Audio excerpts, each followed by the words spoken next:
We'll guide you through how to connect Zapier to Google Forms, making your workflow seamless and automated.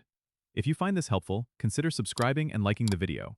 First, open your web browser and go to the Zapier website. Sign into your account or create one if you haven't already. Once you're logged in, click on the Create then Zaps button on the top right corner of the page. This is where the magic happens. In the Trigger app search bar, type in Google Forms and select it from the drop-down menu. You'll then be prompted to choose a trigger event, so select New Response in Spreadsheet. Click Continue, and then you'll need to sign into your Google account to give Zapier access to your Google Forms. Make sure you have your Google form ready with responses being collected in a Google Sheet. After signing in, select the spreadsheet that is linked to your Google form.